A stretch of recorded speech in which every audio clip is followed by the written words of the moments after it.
नमस्कार दोस्तों, मैं हूँ पंकज। आज हम एक किताब का रिव्यू देंगे।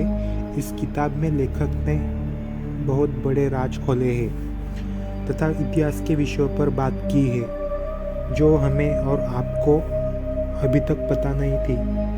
आज हम जिस किताब का रिव्यू देंगे उस किताब का मुख्य विषय है बुद्ध और बौद्ध धर्म का इतिहास। किताब का नाम है खोए हुए बुद्ध की खोज। इस किताब के लेखक हैं जाने माने भाषा वैज्ञानिक, इतिहासकार, सामाजिक चिंतक प्रोफेसर राजेंद्र प्रसाद सिंह। आपको तथा छात्रों को भी हैरानी होगी जब हम इस किताब को पढ़ते हैं। इस किताब में बुद्ध के बारे में तथा उनसे जुड़े हुए इतिहास के बारे में चर्चा की गई है तथा कुछ सवाल भी खड़े किए गए हैं। जब हम शुरुआत से पहला अध्याय पढ़ेंगे तब आपको बहुत बड़ी और एक अलग जानकारी मिलेगी। पहले अध्याय में बुद्ध का वैश्विक परिप्रेक्ष्य में लेखक ने ध्यान के बारे में बताया है। लेखक लिखते हैं कि गौतम बुद्ध ने ध्यान को विश्वव्यापी बनाया। पाली में यह ध्यान है। आचार्यों ने ध्यान को परिष्कार कर ध्यान बनाया। बुद्ध का यह ध्यान जब चीन पहुंचा तब वहाँ चियान चान हुआ। बुद्ध का यह ध्यान जब कोरिया पहुंचा तब वहाँ सियोन चान हुआ। बुद्ध का यह ध्यान जब वियतनाम पहुंचा तब वहाँ थियन हुआ। बुद्ध का यह ध्यान जब जापान पहुंचा तब वहाँ जैन हुआ। हर सोचने वाला जहन गौतम बुद्ध नहीं बन पाता। ध्यान शब्द भारत से बुद्ध धर्म के साथ पूरे दुनिया में गया। उस शब्द को कैसे उच्चारण किया उसके बारे में ऊपर बताया गया है और ये जानकारी काफी महत्वपूर्ण भी है। किताब में वैदिक इतिहासकार गुप्त काल को कैसे महत्व देते हैं उसके बारे में भी बताया गया है। वे लिखते हैं कि अशोक ईंट क्या है। कई प्रकार की ईंटों में एक विशेष मोटाई की ईंट सम्राट अशोक ने बौद्ध विहार के निर्माण के लिए चलाई थी। इसकी मोटाई 7.5 सेंटीमीटर हुआ करती थी। 7.5 सेंटीमीटर की मोटाई वाली ईंटें प्राक हड़प्पा और सिंधु घाटी सभ्यता से लेकर कुषाण एवं गुप्त काल तक कहीं से नहीं मिलती है। नालंदा बौद्ध विहार का साइट 1A की ईंटों में अशोक ईंट भी है जिसकी मोटाई 7.5 सेंटीमीटर है। फिर भी इतिहासकार गुप्त काल का रट्टा मार रहे हैं। लेखक आगे किताब में आश्चर्यजनक तथा एक तर्कपूर्ण आधार पर एक बात कहते हैं। वह चीन देश का नाम चीन कैसे पड़ा उसके बारे में भी बताते हैं। वे लिखते हैं, चीन का प्राचीन नाम चाहे जो भी रहा हो, ईसा से कोई 2 सदी पूर्व इस देश का नाम चीन चाइना प्रचलित हुआ। यह वही समय है जब बुद्ध का ध्यान चीन पहुंचा, जिसे चीनी भाषा में चान चियान कहा जाता है। क्या चान चियान से चीन चाइना नाम का कोई संबंध है? यदि नहीं भी तो दक्षिण पूर्व एशिया को हिंद चीन और मध्य एशिया के बड़े भूभाग को चीनी तुर्किस्तान क्यों कहा जाता है, जबकि प्राचीन काल में ये सब इलाके बौद्ध धर्म से जुड़े थे। किताब में भारत विश्वगुरु क्यों था उसके बारे में वे लिखते हैं, यदि भारत विश्वगुरु था तो गौतम बुद्ध के कारण था और आज भी दुनिया के अनेक देश बुद्ध के जन्मस्थान होने के कारण भारत को गुरु भूमि मानते हैं।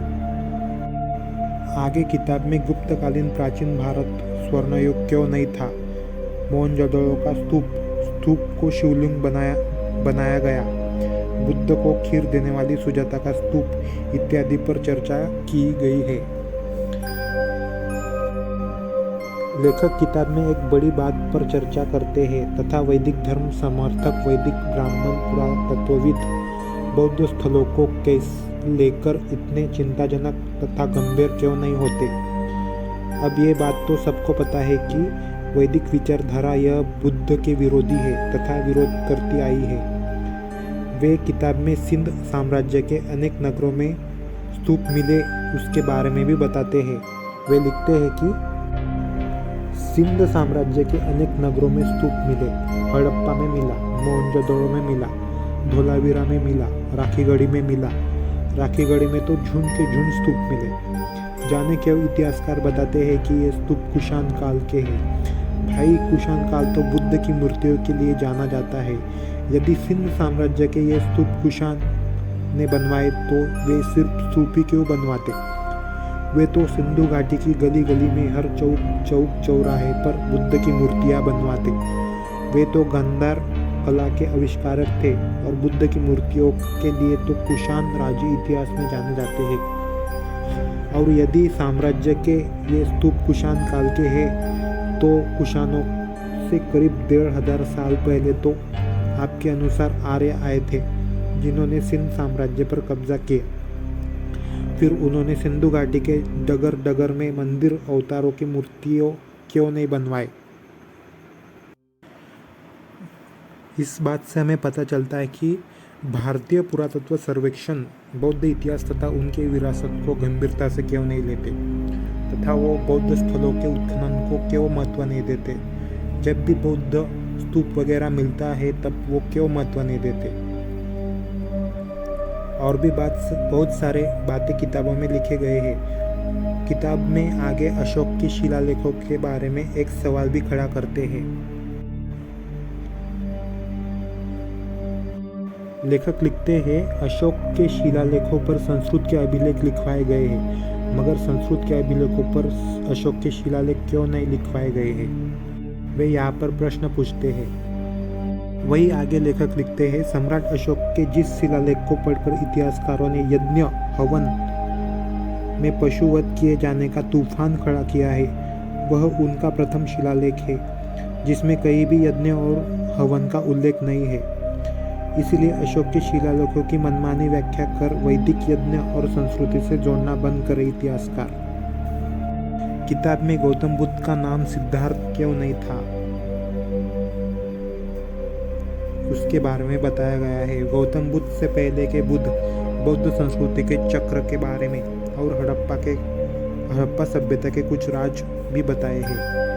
वे वैदिक इतिहासकारों पर तथा पुरातत्वविदों पर एक बहुत बड़ी बात किताब में कहते हैं। वे लिखते हैं कि बागपत के सानौली गांव से 4-5 हजार साल पुरानी शाही कब्रें खुदाई में मिली है। जहाँ भी किसी कोने से खुदाई में कुछ मिलता है और वहाँ कल्पना करने का अवकाश होता है या कहीं मनमानी करने की जगह होती है, वैदिक परंपरा के इतिहासकार उसे वैदिक संस्कृति से जोड़ने एवं साबित करने के लिए जूझ पड़ते हैं। हो सके तो वैदिक संस्कृति से काम चलाइए, मगर वैदिक सभ्यता कहना कठिन है। सभ्यता उसे कहते हैं जिसकी खुदाई में ईंटों की, पत्थरों की, तरह तरह की बनी इमारतें मिलती है, भग्नावशेष मिलते हैं, औजार मिलते हैं, बर्तने मिलते हैं। हमें तभी हम सिंधु घाटी की सभ्यता कहते हैं। ईंट विशेषज्ञ बताते हैं कि मौर्य काल की ईंटें लाल होती थी, शुंग काल की ईंटें पीली सी होती थी, कुषाण काल की ईंटें कुछ लालिमा किए राख जैसी होती थी और गुप्त काल की ईंटें भूजी सी लाल होती थी। अभी हमें वैदिक सभ्यता की ईंटों के रंग का इंतजार है। इस किताब में बहुत सारे ऐसी बातें कही गई है जो हमें पता नहीं है। ये बहुत अच्छी किताब है तथा आप इसको एक दिन में पढ़ सकते हैं। आपको अगर ये किताब खरीदनी है तो दिल्ली के सम्यक प्रकाशन से खरीद सकते हैं। धन्यवाद।